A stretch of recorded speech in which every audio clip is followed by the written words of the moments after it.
for something like that. Let's go. What? Look over there, Monica. That's how we're starting? Wow, okay. The insult gets you a point. I'll be kind. All right, guys, let's start with the men's tournament tipping off again tonight. 4 games with the main event, the late game. Let's start with that one. 3 seed Gonzaga, 2 seed UCLA. You remember the last time these two teams met in the tourney? What a game. Some bets from that game in tonight's game. Drew Timme, Jaime Jaquez. All right, what will decide this one tonight, Courtney?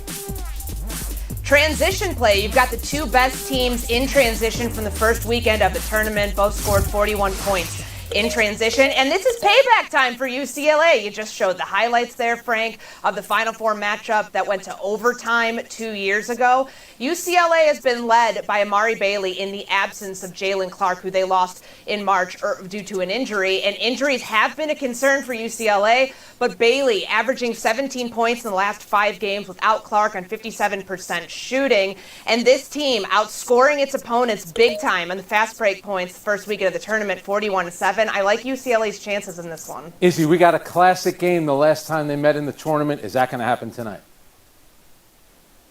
I think you're going to get more of a defensive game. I think you're going to get UCLA really sort of locking down. I think, they're second in the Ken Pom rankings on defensive efficiency. And so they're just going to really make sure that Drew Timme does not get on a roll here. And I think with UCLA, you're probably talking about some easier transition points for them than you would be for Gonzaga. And so you just start looking at the numbers, and there's just not that many ways Gonzaga is going to pull this off. UCLA is going to rely on a bunch of freshmen for their defense, but they're freshmen who can defend. So I got UCLA in this. I love Drew Timme. It's like Christian Laettner and Patrick Ewing. It feels like they were in college for 8 years. Martenzi, what about tonight's game?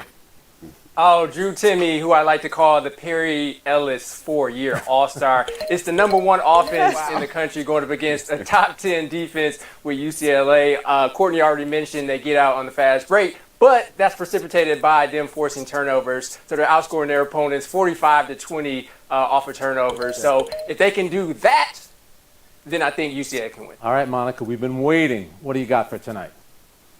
All right, I'm leaning in on UCLA as well, although I'm curious if Drew Timme has any plans to use his COVID fifth. It feels like he's been there Why forever. not? But when it comes to UCLA, you guys all rattled off all the numbers that matter, but more importantly, I think it's the grit. And if you ask me who's the best player on the floor out of this 2 matchup, to me it's Jaime Jaquez, who's had a tremendous year and is having a strong tournament. I think that matters, plus Mick Cronin. I'm taking the Bruins. UCLA's Tiger Campbell in 2 games, 17 assists, 2 turnovers. All right, before that one, we'll see number 4 seed UConn and number 8 seed Arkansas. You know what that means. Danny Hurley and Eric Musselman on the sideline, so you know this one's going to get a little feisty. Both teams amongst the most impressive in the first weekend. Who is more likely to keep that going? Let's start with you, Monica. Well, I was tortured by this one, Frank. I was tortured by this one, but I'm actually leaning on UConn in this one. I think they're the more complete team. When you look at the way Adama Sanogo has been able to dominate in the paint, he put up 25 and 10 in his first 2 rounds on 70% from the field. That hasn't been done since Blake Griffin did it. I think this team has shooters, they've got guard play, and they've got inside play. Plus, they defend as a team. I'm taking the Huskies. Martenzi? 2 words, Adama Sanogo, which Monica just pointed out, 52 points and 21 rebounds in 2 games. Until someone shows me they can stop this man, I'm going to go with UConn. Israel, you got Eric Musselman, Danny Hurley. Is going to be a good game. What about tonight? Well, I know Eric Musselman's defense is going to make life a lot more miserable for Sanogo. I know St. Mary's had a strong defense as well, but they really let him sort of do too much work in the post. Those Arkansas defenders are going to come in waves. They're going to try to make life miserable for him. That said, I still got UConn. I think he's that good. I think that team around him is very well balanced, just the right team. Hawkins has got to hit some shots. That guy was cold in the first half, but then caught fire in the second half of this last game. He's going to have to be consistent throughout the game, and it's a pretty jumper, so you should want to watch him shoot it a lot. I was waiting for someone to mention Jordan Hawkins. 12.5 points he's averaging, 7 of 12 on 3-pointers in the 2 games. What do you have, Courtney? You waiting on me to mention Devo Davis and Ricky Council there you the 4th go. because they did a ton of damage in the first 2 games of the tournament for Arkansas. And frankly, the way that they did it, Council getting to the line, Devo Davis not being, I think he was like the 4th leading scorer on the team going into March Madness, so really good stuff from him. And he's the best perimeter defender left in the tournament right now. That's important. UConn's really good from deep. They hit 21 three-pointers in the first 2 rounds of March Madness. That's what's going to be Eric Musselman's bread and butter tonight. Defend UConn from deep. All right, there's also a couple of games happening right up the road at Madison Square Garden. So also on the early slate, we got number 7 Michigan State, 3 seed Kansas State. Keep picking against Tom Izzo if you dare, but the Spartans are slight favorites tonight at the world's most famous arena. Does that make any sense to you, Izzy?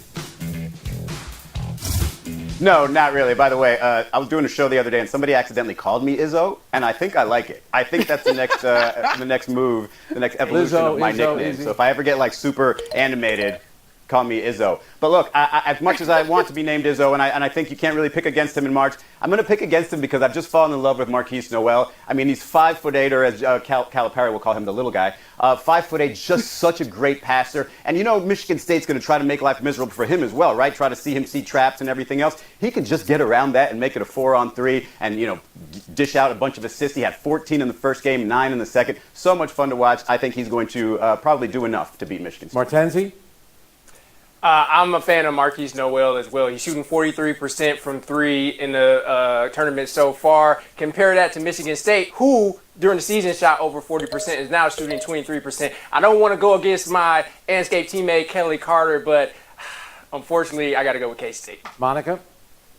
Oh, this one's tough, y'all. You look at it on paper, you got the Izzo experience of getting teams to this point and beyond. You got a first-year coach in Coach Tang. And while I agree that he's got dudes on his squad, I'm going with the dude calling the shot being Tom Izzo. People talk about Michigan State not necessarily turning teams over, but they were able to do that versus Marquette. I think they understand what it is to play in their identity in the postseason. When Tom Izzo won the national championship in 2000, Jerome Tang was a high school coach. What about tonight, Courtney? See? Yeah, this is a less talented team than Tom Izzo had the last time that they made it, all the way in winning a championship with that Mateen Cleaves team. But this is a clutch team. Because think about the way that they dismantled Marquette. They didn't play very well on the offensive end. They committed 13 turnovers. They committed 19 fouls, 2 of 16 from three-point range. But they defended the heck out of the Golden Eagles, holding them to 38.5% from the floor. Good defense, clutch shooting is a result for success for Michigan State tonight. Good one. All right, Izzy, let's start with you real quickly. Give me a prediction. Tennessee, Florida Atlantic. That's from your neck of the woods. Yeah, I mean, I know even though FAU is just a few miles up from here, I've seen enough of the SEC to see that Tennessee is going to make life, difficult for them. So I got Tennessee. Martenzi, pick a winner. Tennessee is the number 1 team in defense, and they just beat the break.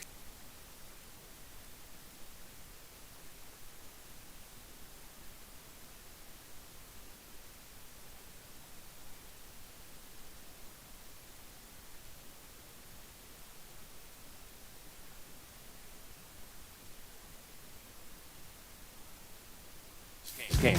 Totally uncontested dunk for Kevon Looney. He doesn't get a lot of those. As the Mavs players were on the other side of the court, Dallas thought they were inbounding the ball after a timeout.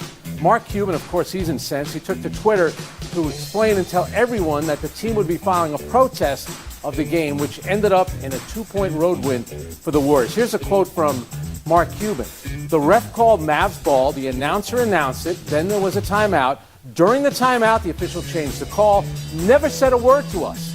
Worst officiating non-call mistake possibly in the history of the NBA. How's that for hyperbole? Mr. Johnson, what do you have on that?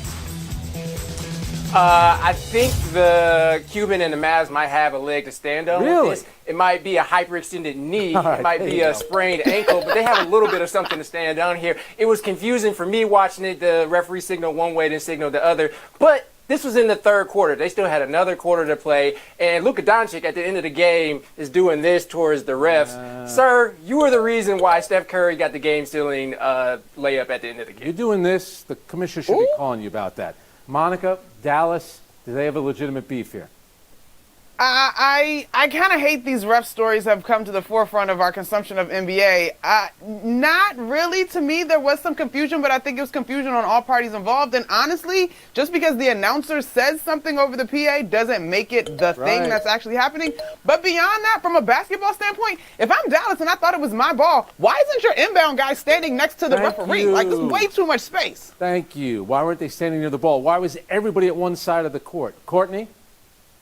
Yeah, I mean, Dallas puts 5 players on the floor on one side of the court, and no one on that side had any clue what was going on. The assistant coaches didn't know what was going on. Jason Kidd didn't say anything. So we're going to blame the officials and the referee, and the PA announcer. I do think that there should have been some clarification, because we've seen this happen for change of the possession arrow, where referees will go to the PA announcer and clarify what had happened. Clearly in that moment, because the PA announcer had said it's Dallas's ball coming out of this timeout, which was an automatic timeout. Remember, the NBA makes you call 2 of them each quarter. The first one, Golden State called, I think it was like 6 minutes and 35 seconds. And then this one was the automatic one for Dallas.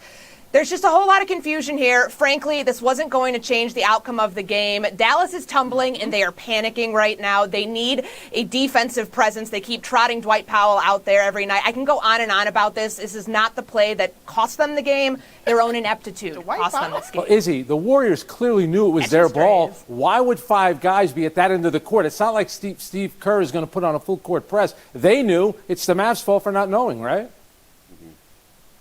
Well, I mean, look, here's the thing. I know that I don't think Mark Cuban's going to win anything here. I don't think the protest has any legs, injured or not. And so, but I do think that to Monica's comment about the referees being the story this year, I think that has to be, like, noticed, and that has to be talked about. And it is, within the league, because it's been an awful year with officiating. And, Monica knows this too. Like, when you watch an NBA game and it feels like everything is going so smoothly and you're like, wow, they really put together that production really well.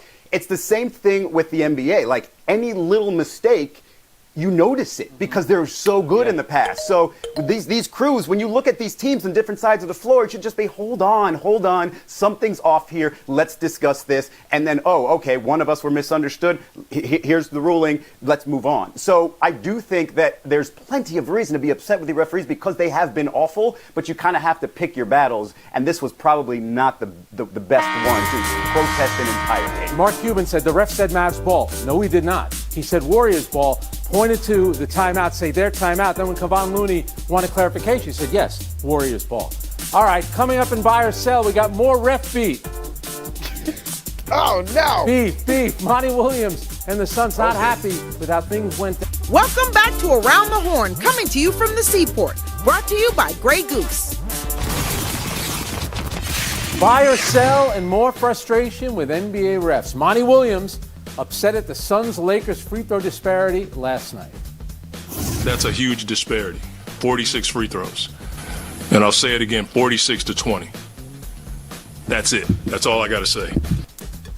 Oh, he's upset. Lakers 26 more attempts, and Austin Reaves out attempting Devin Booker en route to a Lakers win. Izzy, you got something here? Not really. I don't know if the viewers were watching in the previous segment, but I mentioned the NBA officiating not being very good this year, and the inconsistency is always going to be there. Now, the complaints, again, you do have to pick your spots because Devin Booker did get 12 free throws, okay? And in your last game, Oklahoma City Thunder guard Shai Gilgeous-Alexander got 19 free throws, so maybe you guys are fouling too much, maybe. Yes. But I will give him credit. He's been frustrated just like so many other coaches and players have been all season. Hortense? First, Frank, I don't think Monty Williams was upset. I think he just really wanted to get to In-N-Out Burger. He was just in a rush. I am buying that there's something to what he's saying in that this is the 6th game where the Suns' opponent have shot 20 or more free throws than the Suns, and that's the most out of all the teams. So he has a gripe there. At the same time, he's been complaining about this for years. They only have one player who attempts more than 10 drives per game, being Devin Booker, and like Izzy said, he attempted the 2nd most free throws in that game. So I don't think there's much to it. There's no grand conspiracy. Monica, 46 free throws last night for the Lakers, the 4th most by any team this season, and LeBron didn't play. Well, let me just add in on the Lakers side. Austin Reaves had been averaging 7.7 free throws in the month of March, and the only people ahead of him on that list were All-Stars or postseason award winners. And in the 4 games leading into that one, he'd taken the most free throws. So this is a guy that's on a heater from the free throw line right right now? MVP. Anyway, the Suns do not attack the basket like that. It's just Devin Booker. They didn't have DeAndre Ayton last night. And in general, D Book is like 19th in terms of free throws attempts. This is overblown. Courtney? A calmer Monty Williams said pregame that they have to have foul awareness, and he's right, because in 2 straight games, they've been called for 31 fouls, as Izzy pointed out the other night in Oklahoma City. To me, this is a team right now that's in a bit of a rut. They're 1-5 in their last 6 games. They're feeling the pressure right now because there is no clear-cut team in the Western Conference. And they're also feeling the pressure of not having the best on-ball defender, or at least one of them right now, in Mikal Bridges. They knew that the defensive end would be affected in the trade, bringing Kevin Durant to Phoenix and sending a bunch of players to Brooklyn. And the rotation last night was geared more towards offensive players, not a defensive-minded rotation. If they can somehow find their magic on that end of the court, then they'll be in a better situation going forward, not dealing with fouls. To Monica's point, Austin Reaves the other night took 18 free throws. That's the most free throws by any reserve this season. I like that. Foul awareness. In other words, don't foul. Ja Morant, back last night, came off the bench to a standing ovation, saying he didn't want to disrupt the starting rotation. 17 points in 24 minutes, and he was on the floor in the closing minutes. Martenzi, what are you buying? What are you selling from Ja's return? I'm buying that he didn't unlearn how to play basketball in these 3 weeks in this entire situation. I'm buying that the Grizzlies offense looks way better with him out there than him not out there. What I'm selling, though, is his family and these redemption hoodies. Redemption from what? Thank you. Wilding on the Instagram? Thank you. While playing with the blicky? Like, what is this redemption art? He's not a martyr. Like, you got caught up in some stuff. It's over now. Just move on. Excellent point. Monica, what do you have? Martenzi, I mean, this is a guy that literally had a mountain built in Utah of his shoe. He's a Nike athlete. I'd rather him be doing too much in terms of the redemption than not enough. Like, I think it's okay. Maybe not too long-lived, but for this game, it was okay. Monica? I'm sorry. Courtney, what do you have? I mean, a good redemption story for Ja Morant would be to lead the Grizzlies into a deep playoff run. And frankly, again, the Western Conference has no clear-cut favorite team. The Nuggets are kind of fading right now. If the Sacramento Kings somehow made it to the NBA Finals, they would be doing so with a historically bad defense. We know the Warriors can't win on the road. What we do also know is that Ja Morant makes his team a potential contender. I don't think he's going to continue coming off the bench. It's not like Tyus Jones just took his spot during his 8-game suspension. But this team can win without Ja Morant. We saw it last year when they went 20-5 in his absence. It's a credit to Taylor Jenkins. It's a credit to their depth and their bench play. But when Ja is back in this lineup, this team is as good as anybody in the West. Is he Ja's return? I'm just buying all of it. The welcome back, the standing ovation from the fans, but also Ja coming off the bench and Ja sort of suggesting it. Like, he's started every game in his career. That's not a small deal for somebody to come off the bench. We've seen other stars sort of laugh at it, and so for him to do that in this moment and offer it, I thought was pretty good. Yeah, it's going to be tough for them. No Steven Adams, Brandon Clark's not going to play. It's not going to be easy. Ja return. Martenzi, Izzy, you guys have to be leaving. Sorry about that. Coming up, and you might want to take a Tums before we go any further. Pig Beach Patty Melt, Pat LaFrida Ribeye Double Burger, a fried donut chicken sandwich, Sunday Donuts ice cream shake, spicy tuna tacos, chocolate-covered Cheerios, and much, much more. Monica, what's the best option for you? Oh, man, I love a spicy tuna situation, Cranky Frank, but I'm not going to lie. On a cheat day, give me the fried donut fried chicken sandwich. Yes, please. Courtney? You can give me all of it, Frank, because the Mets are offering food tours before games for $150 a person. So you can eat all of that food, fall asleep, and then not watch the Mets blow their lead in the NL East to the Braves. Wow. You know what they don't have? Jeez, Court. Mets don't have a closer. That's a problem. Courtney, take the point, take the win, take the FaceTime.